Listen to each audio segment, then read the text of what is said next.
आज की पहली और बड़ी खबर की बात करें तो झारखंड में कब से गरीबों को पेट्रोल पर प्रति लीटर 25 रुपए की मिलेगी छूट। सीएम हेमंत सोरेन ने दिए ये निर्देश। झारखंड की हेमंत सोरेन सरकार द्वारा 26 जनवरी 2022 से राशन कार्ड धारियों को पेट्रोल की खरीद पर प्रति लीटर 25 रुपए छूट देने की घोषणा की गई है। इस योजना को अमली जामा पहनाने के लिए शुक्रवार को सीएम हेमंत सोरेन ने कार्य प्रगति की उच्च स्तरीय समीक्षा की। सीएम ने पदाधिकारियों को निर्देश दिया कि सभी विभाग समन्वय बनाकर जल्द एक तंत्र विकसित करें ताकि 26 जनवरी से पात्र लोगों को पेट्रोल की खरीद पर छूट दे सके। आपको बता दें कि हर महीने अधिकतम 10 लीटर तक की पेट्रोल खरीद पर अधिकतम 250 रुपए सब्सिडी दिए जाने की योजना है। राज्य सरकार का प्रयास है कि झारखंड में गरीब, मजदूर, किसान और मध्य वर्ग के लोगों को पेट्रोल की बढ़ती महंगाई से राहत दी जाए।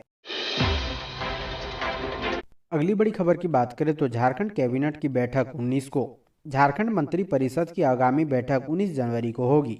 मुख्यमंत्री हेमंत सोरेन की अध्यक्षता में होने वाली यह बैठक शाम 4 बजे से प्रोजेक्ट भवन सचिवालय सभागार में होगी। बैठक की जानकारी मंत्रिमंडल सचिवालय एवं समन्वय विभाग ने सभी विभागों के अपर मुख्य सचिव, प्रधान सचिव, सचिवों और विभागाध्यक्षों को दी है। मंत्री परिषद की बैठक में रखे जाने वाले प्रस्तावों पर संलेख मांगा गया है। जानकारी के अनुसार इस बैठक में राजधानी रांची के सिमर टोली से राजेंद्र चौक होते हुए मेकॉन चौक तक फ्लाईओवर निर्माण की योजना को स्वीकृति मिल सकती है। 337 करोड़ की लागत से इसे बनाया जाएगा। इसके अलावा नेवारी से नामकुम, दुर्गा सोरेन चौक और विधानसभा नया सराय तक 4 लेन सड़क की मंजूरी मिल सकती है। कैबिनेट की बैठक में कुछ विभागों की नियमावलियों पर भी स्वीकृति दी जाएगी। इसके अलावा अन्य प्रस्ताव भी स्वीकृत किए जाएंगे। अगली बड़ी खबर की बात करें तो डायन बिसाही में मॉब लिंचिंग, पीड़िता से रांची अस्पताल में मिले अर्जुन मुंडा व बाबूलाल मरांडी, कही ये बात। केंद्रीय मंत्री अर्जुन मुंडा सिमडेगा में डायन बिसाही के शक में मॉब लिंचिंग की शिकार झरिया देवी को देखने रांची के देवकमल अस्पताल पहुंचे और डॉक्टर अनंत सिन्हा से पीड़िता का बेहतर इलाज करने का आग्रह किया।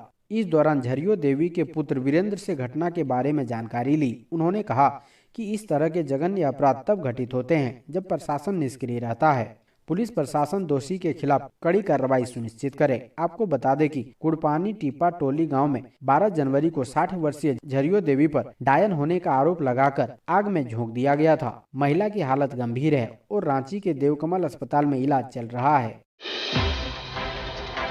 अगली बड़ी खबर, झारखंड के दुमका में कोरोना विस्फोट, 39 छात्र व 3 शिक्षक कोरोना पॉजिटिव। झारखंड के दुमका जिले में कोरोना का बम फूटा है। इस जिले में विभिन्न प्रखंडों के 39,000 स्कूली छात्र कोरोना संक्रमित पाए गए हैं। इतना ही नहीं, 3 शिक्षक भी कोरोना पॉजिटिव पाए गए हैं। कोरोना के तेज रफ्तार हर वर्ग को अपनी गिरफ्त में ले रही है। बड़ी संख्या में युवा वर्ग इसके शिकार हो रहे हैं। इधर झारखंड में कोरोना के बढ़ते संक्रमण को रोकने की रणनीति बेहतर करने के लिए राज्य आपदा प्रबंधन प्राधिकार की बैठक 14 जनवरी को संभावित है। ऐसा पहली बार हुआ है जब दुमका में 11 से 18 वर्ष के स्कूली बच्चे बड़ी संख्या में कोरोना के शिकार हो गए हैं। इस उम्र के 34 बच्चे कोरोना संक्रमित पाए गए हैं। अगली बड़ी खबर की बात करें तो झारखंड में 956 पदों पर निकली भर्ती, आज से शुरू होंगे आवेदन। झारखंड में सरकारी नौकरी की इच्छा रखने वाले युवाओं के लिए झारखंड एसएससी बढ़िया अवसर लेकर आया है। यहाँ 900 से ऊपर विभिन्न पदों पर योग्य उम्मीदवारों से आवेदन आमंत्रित किए गए हैं। ये पद झारखंड शॉर्ट सर्विस कमीशन ने निकाले हैं और इनके लिए कैंडिडेट का selection combined graduate level test यानी CGL के माध्यम से होगा। इन पदों के लिए 15 जनवरी 2022 से आवेदन शुरू हो जाएंगे। अगर आप भी इच्छुक हो तो अंतिम तिथि के पहले बताए गए प्रारूप में आवेदन कर दें। ऐसा करने के लिए आधिकारिक वेबसाइट का पता है jssc.nic.in। ये भी जान लें कि इन पदों पर अप्लाई करने की अंतिम तारीख 14 फरवरी 2022 है। परीक्षा तिथि के विषय में जल्दी ही बताया जाएगा। अगली बड़ी खबर, राशन कार्ड धारकों के लिए आया नया नियम, हर महीने राशन नहीं लिया तो होगा बड़ा नुकसान। जाने सरकार ने क्या किया है फैसला। झारखंड में राशन कार्ड धारकों के लिए सरकार ने नया नियम लागू किया है। फैसला किया गया है कि अगर आप राशन कार्ड धारक हैं तो आपको हर महीने राशन लेना अनिवार्य होगा। ऐसा नहीं करने पर आपका बड़ा नुकसान हो सकता है। नए नियम के तहत जन वितरण प्रणाली की दुकान से किसी महीने राशन न उठाने पर अगले महीने में आप उस राशन के हकदार नहीं होंगे। यह आदेश जनवरी 2022 से लागू हो गया है।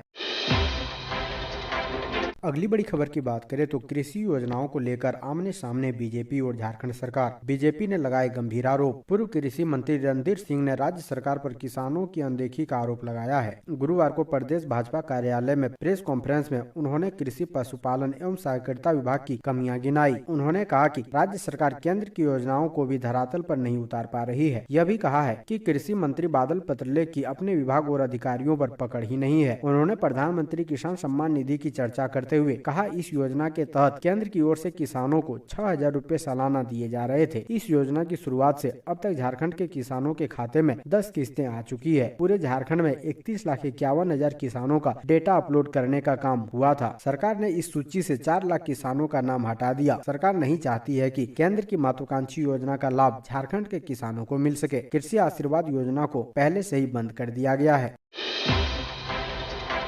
अगली बड़ी खबर की बात करें तो झारखंड पुलिस का बड़ा खुलासा। नक्सली कमांडर ने लीज पर ले रखा है 3 स्टार होटल। झारखंड के नक्सलियों ने देश की राजधानी दिल्ली सहित कई महानगरों में करोड़ों रुपए का निवेश कर रखा है। हाल में रांची के पुलिस ने प्रतिबंधित नक्सली संगठन people liberation front of India के लिए फंड मैनेज करने वाले सबसे प्रमुख गैंग के सरगना निवेश कुमार सहित 8 लोगों को गिरफ्तार किया है। पुलिस का कहना है कि इनसे हुई पूछताछ और उसके पास मिले साक्ष्य के आधार पर टेरर फंडिंग और अवैध उगाही की रकम के इन्वेस्टमेंट से जुड़े मामलों की जांच की जा रही है। इस बीच नेशनल इन्वेस्टिंग एजेंसी भी इस मामले में अपने स्तर से जांच शुरू कर सकती है। पीएलएफआई नक्सलियों के फंड मैनेजर से पुलिस को एक अहम जानकारी यह मिली है कि संगठन के सुप्रीमो ने दिल्ली के महिपालपुर में एक 3 स्टार होटल लीज पर ले रखा है।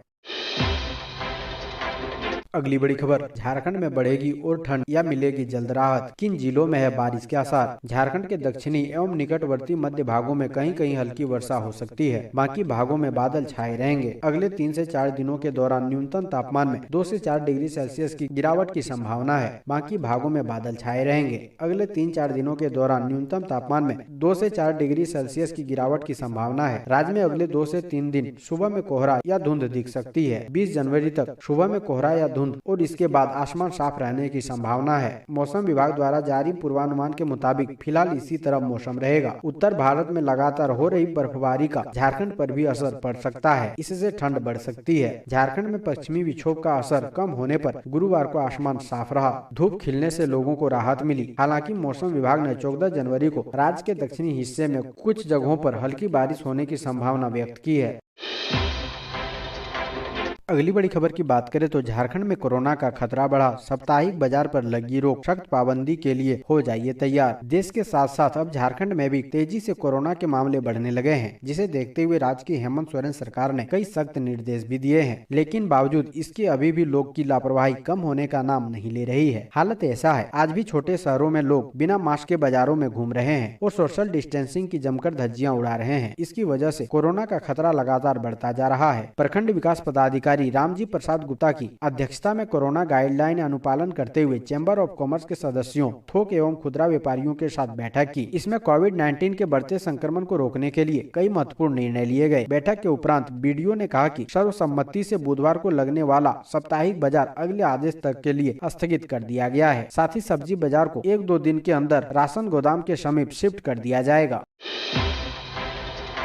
अगली बड़ी खबर की बात करें तो 20 सूत्रीय समिति बनने से नाराज मुस्लिम समाज। कांग्रेस ने भी जताई नाराजगी। स्थानीय राजद विधायक सह श्रम नियोजन, प्रशिक्षण एवं कौशल विकास मंत्री सत्यानंद भोक्ता से अल्पसंख्यक वर्ग खासे नाराज हैं। मंत्री के कृत्यों को लेकर मुस्लिम बुद्धिजीवी अभी से ही उनके खिलाफ माहौल बनाना शुरू कर दिया है। 20 सूत्रीय कार्यक्रम क्रियान्वयन समिति में अल्पसंख्यकों को उचित भागीदारी नहीं मिलने उनकी नाराजगी और बढ़ गई है। पूर्व सांसद प्रतिनिधि औरंगजेब आलम ने मंत्री पर अल्पसंख्यकों की उपेक्षा का आरोप लगाया है। कहा कि राजद विधायक अल्पसंख्यकों के साथ विश्वासघात किया है। अगली बड़ी खबर की बात करें तो हाईकोर्ट ने सीबीआई जांच की प्रगति पर जताया असंतोष। अगली सुनवाई 21 जनवरी को। झारखंड में धनबाद के न्यायाधीश उत्तम आनंद की हत्या के मामले में झारखंड हाईकोर्ट ने शुक्रवार को एक बार फिर असंतोष व्यक्त किया। कोर्ट पहले भी मामले की जांच कर रही सीबीआई को फटकार लगा चुकी है। हाईकोर्ट ने शुक्रवार को सुनवाई के दौरान सीबीआई की ओर से की जा रही जांच की प्रगति पर असंतोष व्यक्त किया और मामले में आरोपी व्यक्तियों की नार्को टेस्ट रिपोर्ट मांगी। मामले की अगली सुनवाई 21 जनवरी को होगी। इससे पहले हाईकोर्ट ने कहा था कि हम एजेंसी की जांच से संतुष्ट नहीं हैं। मामले में आज भी पहले दिन वाली ही स्थिति है। सीबीआई के पास 2 आरोपियों के अलावा कुछ नहीं है। अगली बड़ी खबर की बात करें तो इरफान अंसारी ने कहा, कंगना रनावत की गाल से भी ज्यादा चिकनी बनेगी सड़कें। अपने बयानों को लेकर चर्चा में रहने वाले जामताड़ा विधायक डॉक्टर इरफान अंसारी अपने बयानों से फिर एक बार चर्चा में है। अपने इस बयान में डॉक्टर इरफान वर्षों पहले राजद सुप्रीमो लालू प्रसाद यादव के बयानों का अनुसरण करते हुए नजर आ रहे हैं। तब लालू प्रसाद यादव ने बिहार की सड़कों को मशहूर बॉलीवुड अदाकारा हेमा मालिनी की गालों की तरह खूबसूरत बनवाने का दावा किया था और अब बयान बहादुर डॉक्टर इरफान जामताड़ा के आदिवासी गांवों की सड़कों को कंगना रनावत की गालों से भी चिकनी सड़क बनाने का दावा कर रहे हैं। अब आने वाला वक्त ही बताएगा कि अपने बयानों की बाजीगरी दिखाने वाले विधायक अपने क्षेत्र की सड़कों का कितना कायाकल्प कर पाते हैं। विधायक ने कहा है कि जामताड़ा की आधारभूत संरचनाओं को सुदृढ़ करना ही उनकी प्राथमिकता में शुमार है। क्षेत्र के आदिवासी बहुल गाँवों की सड़कों को अब वे विश्व स्तरीय बनाएंगे। उन्होंने अपने जारी बयान में दावा किया है कि जामताड़ा की जनता अब धूल नहीं फेंकेगी, खासकर सभी आदिवासी बहुल क्षेत्र में बेहतरीन सड़कें बनेगी। अगली बड़ी खबर की बात करें तो झारखंड में 4 लाख लोगों के नाम राशन कार्ड से काटे जाएंगे। क्या आप भी हैं शामिल? झारखंड में 4 लाख लोगों के नाम को राशन कार्ड से काटने की प्रक्रिया शुरू हो गई है। ये वैसे राशन कार्ड धारी हैं जो राशन का उठाव नहीं करते हैं। लंबे समय से ऐसे राशन कार्ड धारी के द्वारा एक बार भी राशन का उठाव नहीं किया गया है। इसके अलावे राशन कार्ड धारी की सूची से काटने वाले नाम में 200 क्विंटल तक धान बिक्री करने वाले लोग भी शामिल हैं। इस बात का खुलासा खाद्य सार्वजनिक वितरण एवं उपभोक्ता विभाग सह वित्त मंत्री रामेश्वर उरांव ने किया है। रामेश्वर उरांव ने कहा है, विभाग की समीक्षा के दौरान ये आंकड़ा सामने आया है। राज्य में 65,000 लोग ऐसे हैं जो 200 क्विंटल से ज्यादा धान की बिक्री करते हैं। ऐसे में विभाग इस तरह के राशन कार्ड धारियों का नाम काटने की प्रक्रिया में जुट गई है। सरकार गठन के तुरंत बाद ही ये प्रक्रिया शुरू होने वाली थी, मगर कोरोना के वजह से इसे रोक दिया गया था। अगली बड़ी खबर की बात करें तो कोडरमा में धान खरीद पर लगा ब्रेक, सरकारी व्यवस्था से किसान परेशान। कोडरमा जिले में 27 पैक्सों के माध्यम से 15 दिसंबर से शुरू हुई धान क्रय पर ब्रेक लग गया है। दरअसल पैक्सों में उपलब्ध गोदामों में क्षमता के अनुरूप धान क्रय कर ली गई है, लेकिन पैक्स गोदामों से उठाव नहीं हो पा रहा है। लिहाजा 2-3 पैक्सों को छोड़कर अधिकतर पैक्सों में धान क्रय को रोक दिया गया है। सरकार से जिले को 2.5 लाख क्विंटल धान क्रय का लक्ष्य दिया गया है, जिसमें अब तक 43,235 क्विंटल धान की खरीद हुई है। वहीं अब तक निबंधित 7,066 किसानों में 1,065 किसानों ने धान बेची है। वहीं पैक्स गोदामों से धान उठाव को लेकर दोनों मिल संचालकों से वार्ता की जा रही है। अगली बड़ी खबर की बात करें तो झारखंड के सेवानिवृत्त शिक्षकों के लिए लगाया जाएगा पेंशन अदालत। शिक्षा विभाग रांची के सेवानिवृत्त शिक्षक और शिक्षकेतर कर्मियों के लिए पेंशन अदालत का आयोजन 15 जनवरी को किया जाएगा। 12 बजे से शुरू होने वाले इस पेंशन अदालत में आए आवेदनों का ऑन द स्पॉट निष्पादन किया जाएगा। इस संबंध में विभाग से दिशा निर्देश भी जारी कर दिया गया है। यह आयोजन प्रखंड संसाधन केंद्र के परिसर में किया जाएगा। बता दें कि इस अदालत में रांची जिला अंतर्गत राजकीयकृत एवं गैर सरकारी सहायता प्राप्त अल्पसंख्यक प्राथमिक मध्य उत्क्रमित उच्च एवं +2 उच्च विद्यालयों से सेवानिवृत्त और मृत शिक्षक शिक्षकेतर कर्मियों का लंबित पेंशन के मामलों का ऑन द स्पॉट निष्पादन किया जाएगा।